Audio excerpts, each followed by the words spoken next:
नमस्कार। बहारें हमको ढूंढेंगी इस कार्यक्रम में आज हम जिनके बारे में बात करेंगे उनका नाम बताने से पहले मैं चाहती हूँ आप सुने उनका ये संवाद। मेरे हमसफर, शर्म से झुकी इन पलकों को ऊपर उठा। बखुदा मैं इन आंखों में अपनी मोहब्बत की तस्वीर देखने के लिए बेचैन हूँ। तुम्हें तुम्हारी कसम हुस्ना, मेरी तरफ देखो। मुझ बदनसीब की जिंदगी में हजारों मन्नतों मुरादों के बाद आज की रात आई है।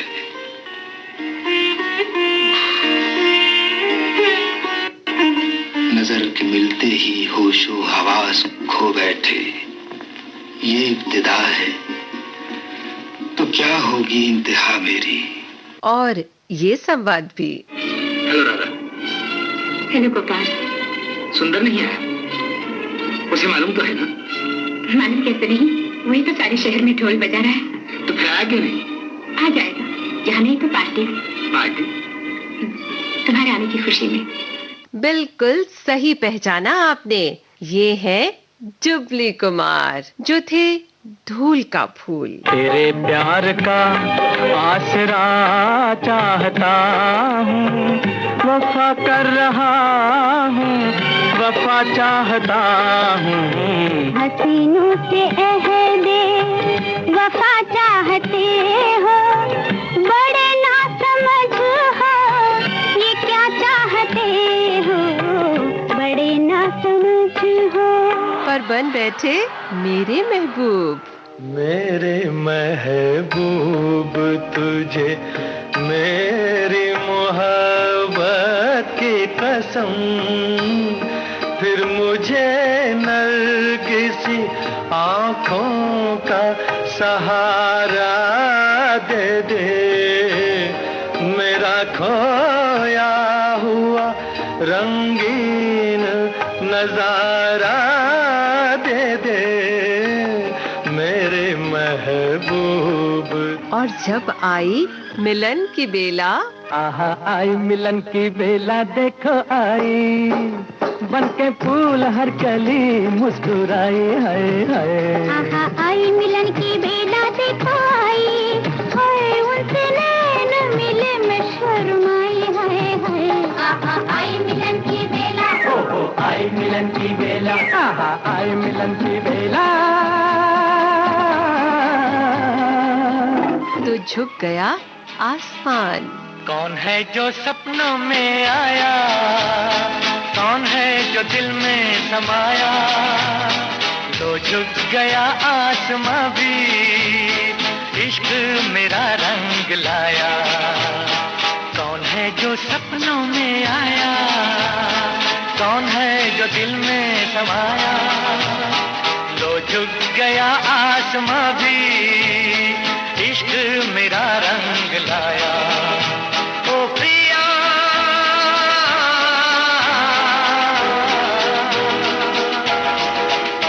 ओ प्रिया,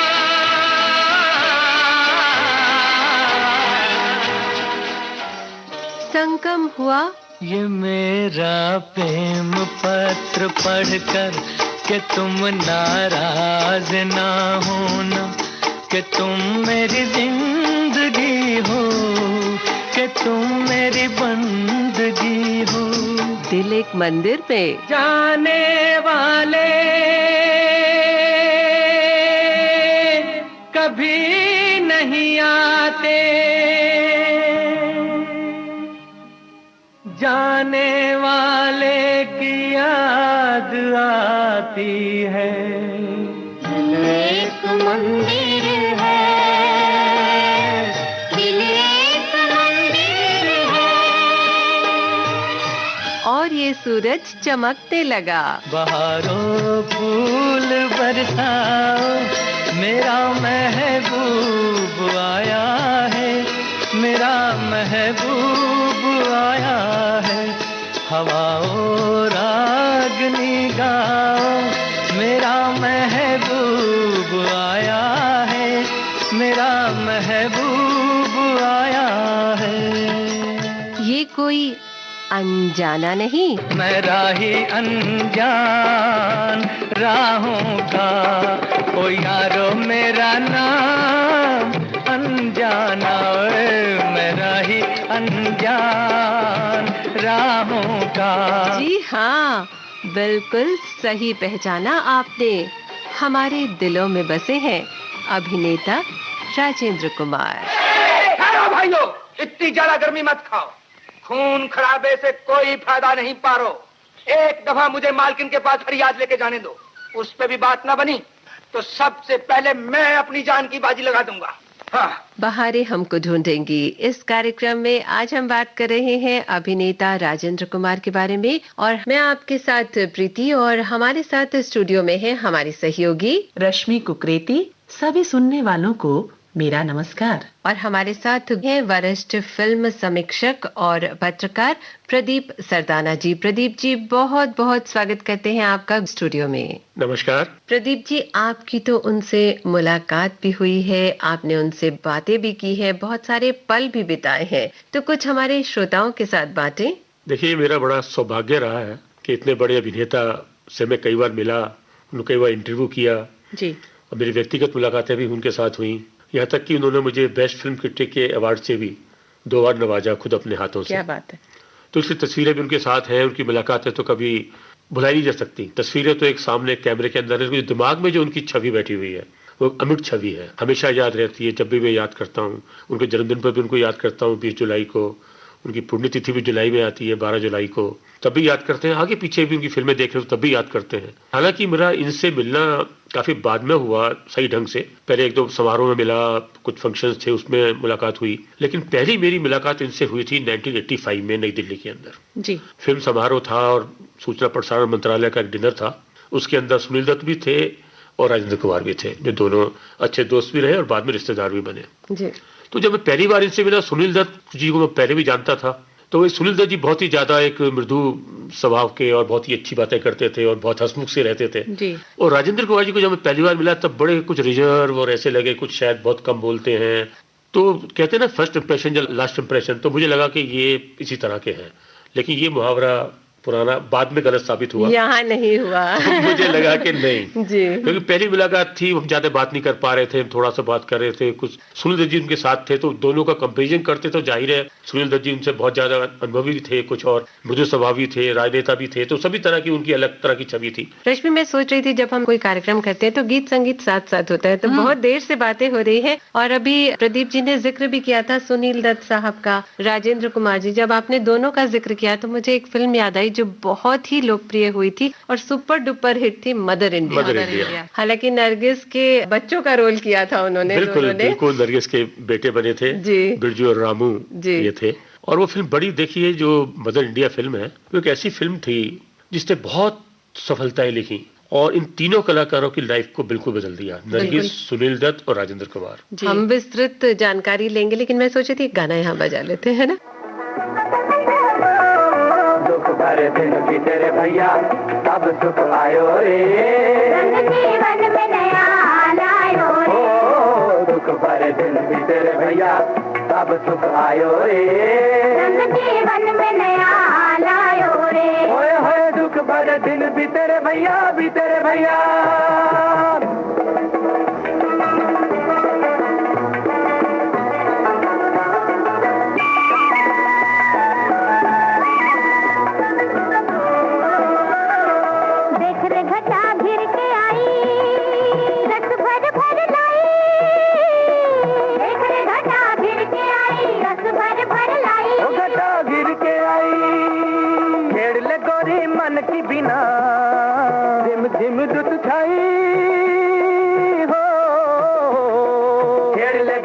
मन की बिना रिम झिम रुत छाई, गिर के आई हो, प्रेम की डागर लाए रे बादर बेकल मोरा दिया होए, प्रेम की डागर लाए रे बादर बेकल मोरा दिया होए, दुख भरे दिन भी तेरे भैया अब सुख आयो रे, जीवन में नया लायो रे, दुख भरे दिन भी तेरे भैया अब सुख आयो रे, जीवन में नया लायो रे, होए दुख भर दिन बीते रे भैया, बीते रे भैया।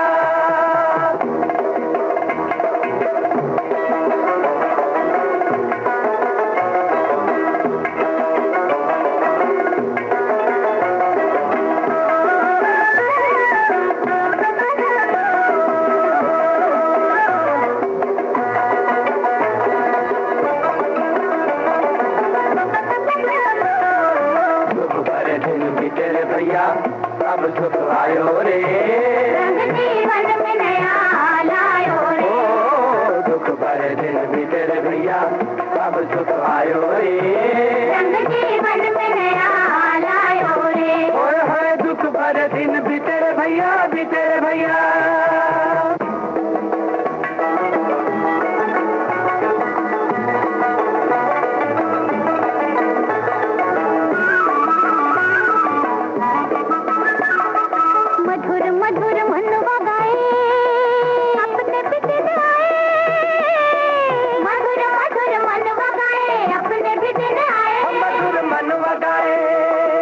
सावन के संग आए जवानी, सावन के संग जाए,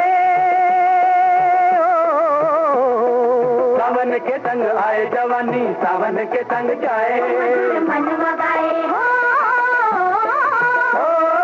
आज तो जी भर नाच ले पागल थल न जाने रे क्या होए।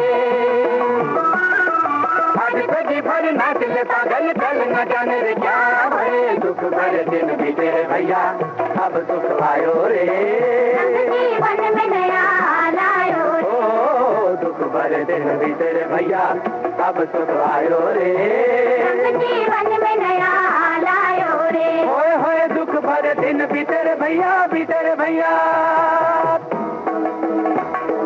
दुख भरे दिन बीते रे भैया, ओ भरे दिन बीते रे भैया,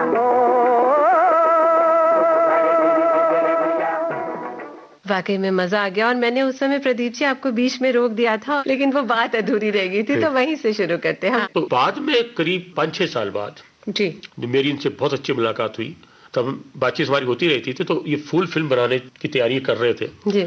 तो इन्होंने मुझे कहा कि मैं बिल्कुल आपके घर के पास ही यहाँ ठहरा हुआ हूँ, तो मुझे बड़ा अच्छा लगेगा अगर आज मेरे साथ आप आएंगे, डिनर करेंगे, तो हम आज बैठेंगे, थोड़ा गपशप करेंगे, खाएंगे पिएंगे जी।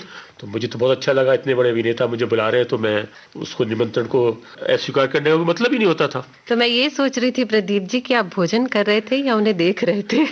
देखिए इतना खूबसूरत व्यक्तित्व, जो चेहरा इतना सिनेमा पर छाया हुआ चेहरा, और जब लड़कियां उनको देखती थी नहीं, आपकी बात बिल्कुल सही है। बहुत ही रोमांटिक छवि के वो अभिनेता रहे, हीरो रहे इस तरह के। हालांकि बाद में ट्रेजेडी किंग भी रहे दिलीप कुमार की तरह, उन्होंने ट्रेजेडी किंग वाली फिल्में भी की और रोमांटिक छवि भी उनकी बहुत अच्छी रही, ठीक जैसे दिलीप कुमार की थी जी। तो उस मुलाकात में लेकिन जो सब कुछ जो पुराना उनके बारे में बैठा हुआ था वो सब एकदम साफ हो गया। अरे ये तो बिल्कुल अलग इंसान है, इतने अच्छी तरह मिल रहे हैं, मतलब मिलने पर लगा ही नहीं कि मैं एक इतने बड़े स्टार से मिल रहा हूँ और इस तरह साथ बैठे हुए हम खा पी रहे हैं, इस तरह बैठे हुए हैं। बहुत देर हम गपशप करते रहे, हमारे और 4-5 और भी दोस्त थे कॉमन, जो उनके हमारे दोनों इकट्ठे थे। तब मेरे को लगा कि ये इंसान बहुत अच्छा है, मेरी समझने में कुछ भूल हुई थी, तो तब से हमारा उनके बहुत अच्छा रहा। फिर हमारी मुलाकातें कुछ होती रहीं, हालांकि उसके बाद वो बहुत ज्यादा नहीं रहे, उनकी जो है डेथ हो गई।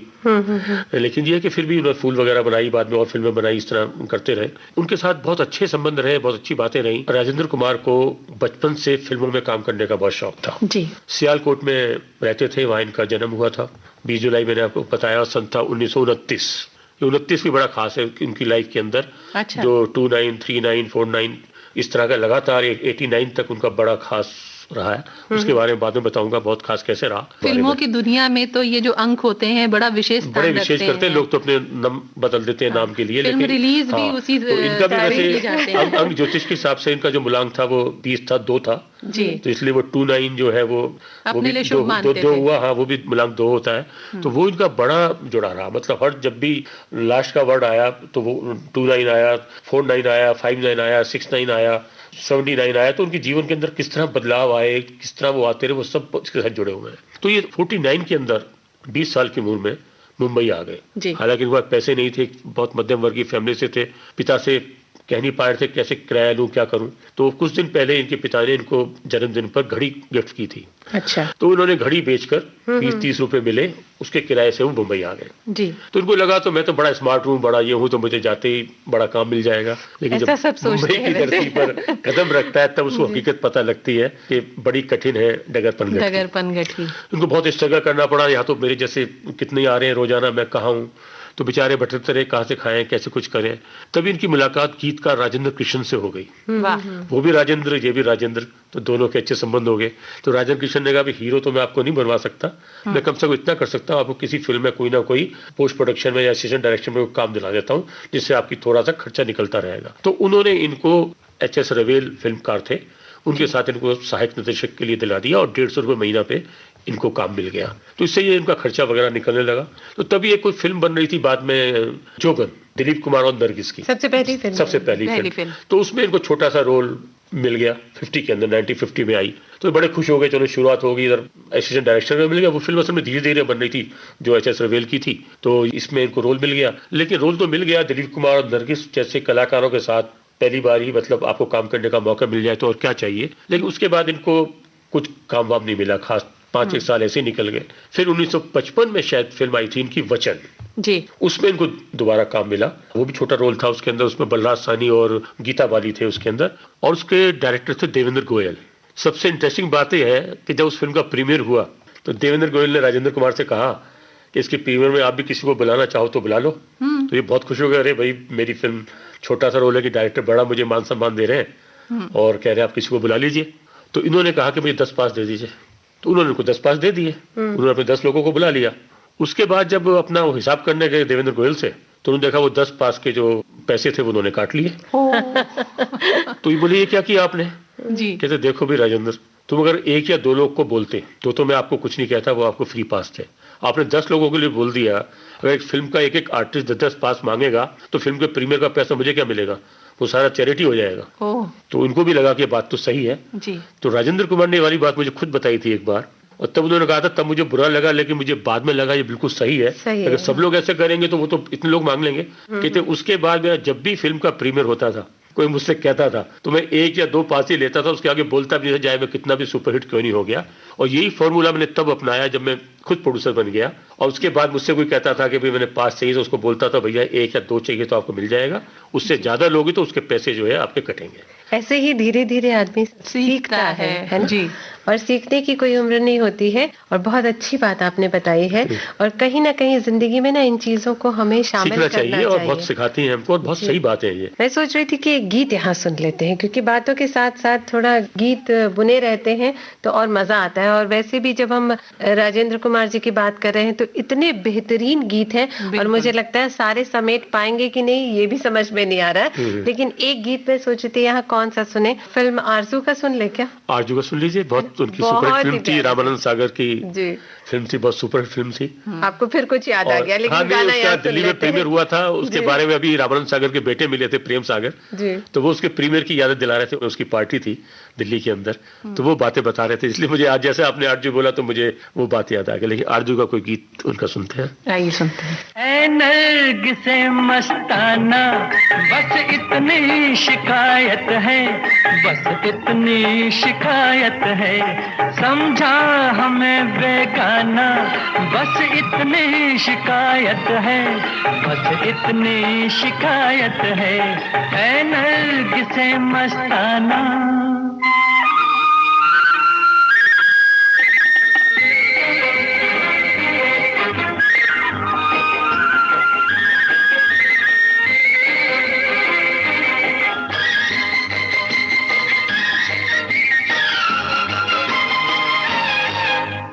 जाते हो बरहम भी, बन जाते हो हमदम भी, ऐसा कि ये मैं खाना शोला भी हो शबनम भी,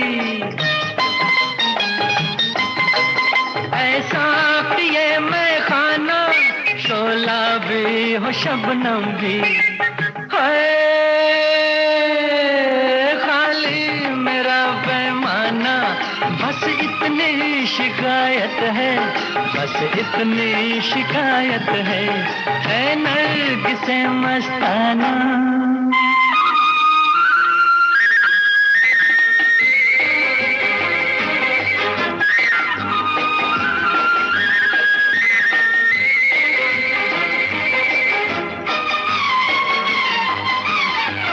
हर रंग कयामत है, हर ढंग शरारत है, दिल तोड़ के चल देना ये हुस्न की आदत है, दिल तोड़ के चल देना ये हुस्न की आदत है।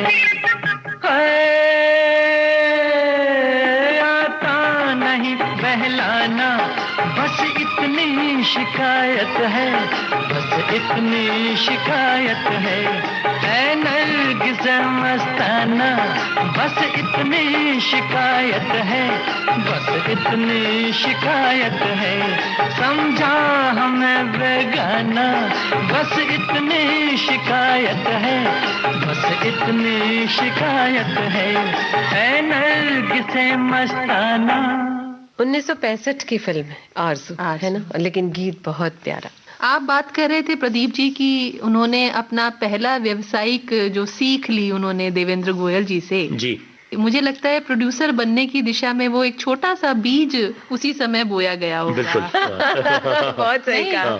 प्रोड्यूसर बनने की दिशा में भी और एक अच्छे अभिनेता और सुलझे अभिनेता के और अनुभवी अभिनेता के रूप में भी बनने की दिशा। क्योंकि देखिए उसके बाद उन्होंने कहीं ऐसा कुछ नहीं किया। तो ये चीजें क्या है कि कई बार आपको दिखाती है कि आपने बहुत शायद लालच दिखा रहे हैं या आप कुछ कर रहे हैं, आप सोच नहीं रहे प्रोड्यूसर के बारे में, अपने बारे में सोच रहे हैं। तो लेकिन वो शुरू में सीख मिल गई तो बाद में उससे उनका जो व्यक्तित्व था वो बहुत अच्छा हुआ और आगे इसलिए वो एक अच्छे अभिनेता के साथ अच्छे इंसान भी बने। उनके बारे में हम किसी से बात करते हैं, मैं सावन कुमार से बात करता था उनके बारे में, तो बड़ी अच्छी अच्छी बातें बताते थे। कहते थे जब मैं उनको 1978 में उनके साथ उन्होंने फिल्म की थी साजन बिना सुहागन, और वो दौर था जब वो बिल्कुल उनकी फिल्में लगातार फ्लॉप हो रही थी। उससे पहले जो सन 70-69 तक का अच्छा पीरियड रहा। तो उसके बाद 1978 में सावन कुमार, 1977 में मतलब फिल्म 78 में आई, तो 1977 में राजेंद्र कुमार उनको साइन करने के लिए उनके घर पर गए, तो उन्होंने उनको साइन किया अपनी फिल्म के लिए। वो बड़े खुश हो गए, मुझे अच्छा वो मिल रहा है। तो जब वो साइन करने गए तो वो राज कपूर उनके साथ बैठे हुए थे, जो बहुत अच्छे दोस्त थे जी। तो राज कपूर भी बड़े खुश हुए कि मेरा दोस्त आजकल थोड़ा स्ट्रगल कर रहा है, तो उसको चलो कोई अच्छी, सावन कुमार है, अच्छी फिल्म बना रहा है तो इसको लेना है। सावन कुमार की उससे पहले कई फिल्में हिट हो चुकी थी। तो जब उन्होंने लिया तो राज कपूर ने कहा कि क्लैप देने मैं आऊंगा इस फिल्म का। अरे वाह। तो सावन कुमार ने कहा क्लैप देने ही नहीं, इसकी जब सिल्वर जुबली होगी तब भी ट्रॉफी देने आप ही आएंगे राजेंद्र कुमार को। और देखिए वो ऐसा ही हुआ, उस फिल्म में सिल्वर जुबली की और दोबारा फिल्म वो बहुत सुपर हिट हुई। नूतन के साथ उनकी पिक्चर थी साजन बिना सुहागन। मुझे यहाँ पे वो गीत याद आ गया, साजन बिना सुहागन। आपको वो वाला मैं सोच रहा था कि वो वाला गीत जरूर होना चाहिए। तो वो देखिए हुई और दोबारा से उनका जो है कैरियर जो है दोबारा ऊंचाइयों को छूने लगा, थोड़ा चलने लगा। तो वो बहुत ही खूबसूरत फिल्म थी साजन बिना सुहागन, जो सावन कुमार और जरा अलग हटके थी। अलग हटके थी। अगर हम बात करें कहानी की, बिल्कुल, तो आम इंसान के लिए थोड़ी मुश्किल होती है। नूतन के साथ इन्होंने काम किया था। और ये भी आपको मैं बता दूं कि वो नूतन के साथ काम नहीं करते थे। अच्छा। तो ये बहुत ही राज की बात है कि नूतन के प्रति उनका आकर्षण बहुत पहले हो गया था। अच्छा। हालांकि वो फिल्मों में भी काम नहीं करते थे वो जी जी जी, लेकिन उनका आकर्षण बहुत पहले हो गया था और वो नूतन से शादी करना चाहते थे। अरे वाह। लेकिन नूतन के परिवार वालों ने, उनके परिवार वाले कुछ उसके लिए रजामंद नहीं हुए, तो ये बड़े उदास हो गए और बहुत ही दुखी हो गए और काफी दिन काफी दुखी रहे जी। फिर बाद में उन्होंने कहा मैं नूतन के साथ कोई फिल्म में काम करूंगा ही नहीं। बीच में ऑफर आते रहे, उसके बाद मतलब इनकी शादी हो गई, नूतन की शादी भी हो गई बैल साहब से और इनकी भी हो गई शुक्ला जी से, लेकिन इन्होंने कहा कि हम काम नहीं करेंगे। तो सावन कुमार ने सोचा कि सावन कुमार खास तौर से ऐसे निर्माता रहे कि कुछ नया लाएं, कुछ नई चीज करें जिससे लोगों को वो लगे। तो पहली बार नूतन राजेंद्र कुमार के साथ इस फिल्म में आई और वो जोड़ी बड़ी हिट रही। उन्होंने कहा इस बहाने दोनों इस करीब आएंगे और एक अच्छा इनका तालमेल बैठेगा और जो पुराना वो था एक मन में जो भावना होती है साथ काम करने की, साथ रहने की, जीवन बिताने की नहीं हो सकी, साथ कम से कम फिल्म कर सकेंगे। तो उसके बाद उन्होंने करीब 3 फिल्में उनके साथ की नूतन के साथ। तो अब सुनते हैं इसी फिल्म का ये गीत, मधुबन खुशबू देता है। बिल्कुल, बहुत ही प्यारा सा गीत है। मधुबन खुशबू देता है, सागर सावन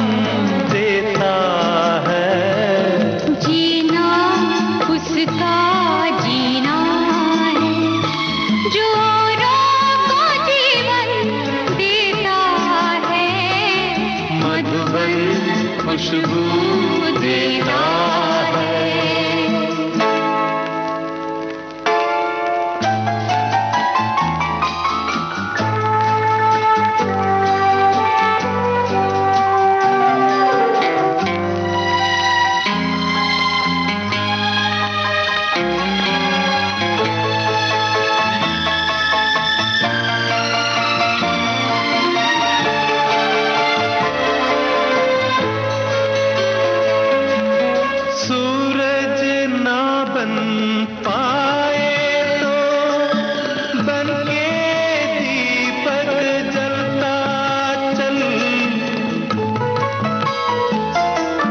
सूरज ना बन पाए तो बन के दीपक जलता चल।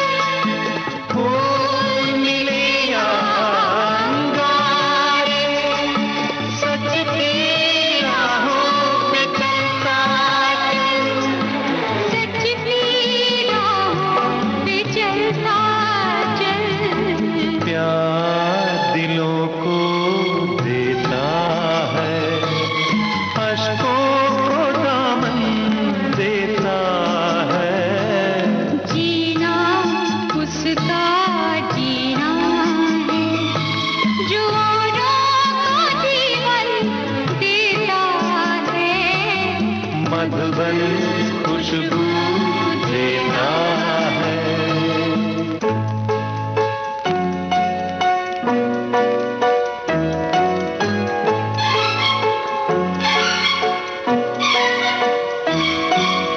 चलती है लहरा के पवन के साथ सभी की चलती रहे। चलती है लहरा के पवन के साथ सभी की चलती रहे। लोगों ने त्याग दिए जीवन के प्रीत दिलों में पलती रहे। कि प्रीत दिलों में पलती रहे। दिल वो दिल है जो औरों को अपनी धड़कन देता है।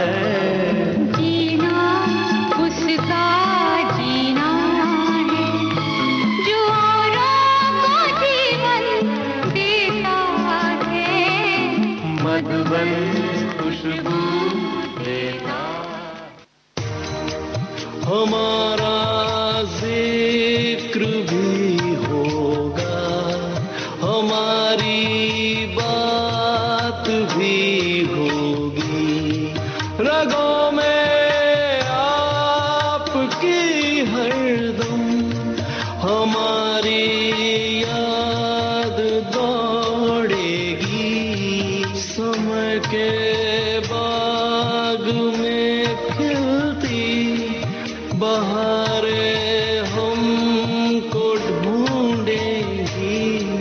बहारें हमको ढूंढेगी।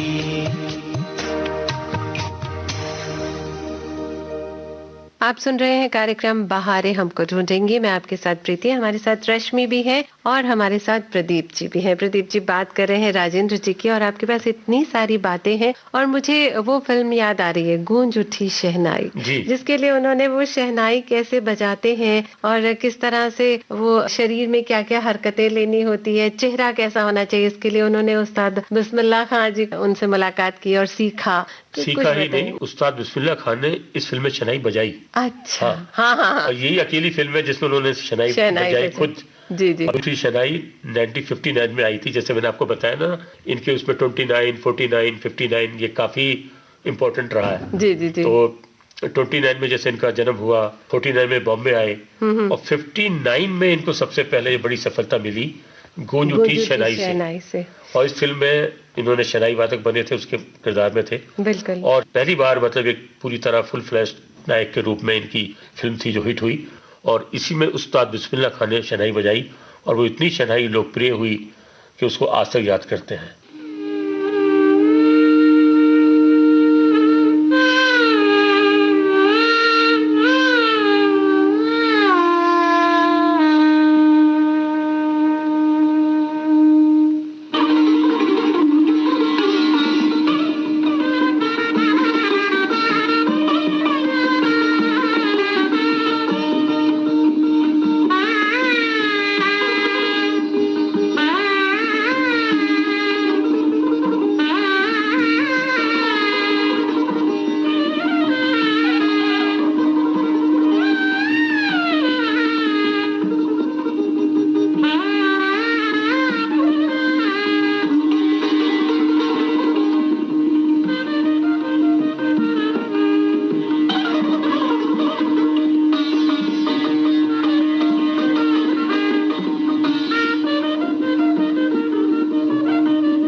पहली फिल्म ये थी गुंजूटी शनाई। उसके बाद इनका जो सिलसिला था सफलता का वो शुरू हो गया और धीरे धीरे आगे चलता गया। रश्मि, मुझे ऐसा लग रहा है कि यहाँ एक गीत तो बनता है राजेंद्र जी की फिल्म का, क्यों? बिल्कुल, टाइटल सॉन्ग भी ले सकते हैं मेरे। बिल्कुल वही लेते हैं। बहुत ही मोहम्मद रफी ने जिस तरह गाना गाया, क्या बात। और उसके बाद मोहम्मद रफी ने हमेशा इनके गाने गाते रहे जब तक वो रहे रफी साहब। आइए सुन लेते हैं। मेरे महबूब तुझे मेरी मोहब्बत की कसम, मेरे महबूब तुझे मेरी मोहब्बत की कसम, फिर मुझे नरगिसी आँखों का सहारा दे दे, मेरा खोया हुआ रंगीन नजारा दे दे, मेरे महबूब तुझे मेरी मोहब्बत की कसम।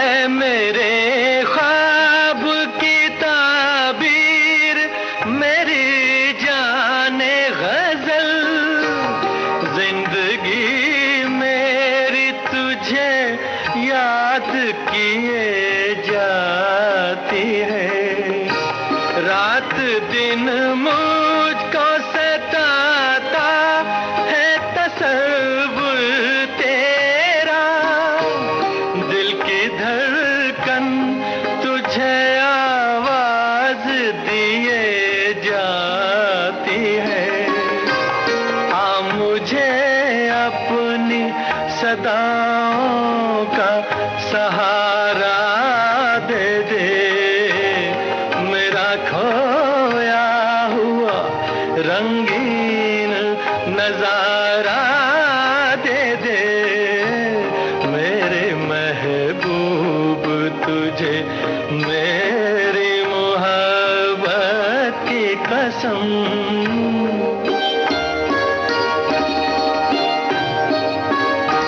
भूल सकती नहीं आंखें वो सुहाना मंजर, जब तेरा हुस्न मेरे इश्क से टकराया था, और फिर राह में बिखरे थे हजारों नगमे, मैं वो नगमे तेरी आवाज को दे आया था, साजे दिल को उन्हीं गीतों का सहारा दे दे, मेरा खोया हुआ रंगीन नजारा दे दे, मेरे महबूब तुझे मेरी मोहब्बत की कसम।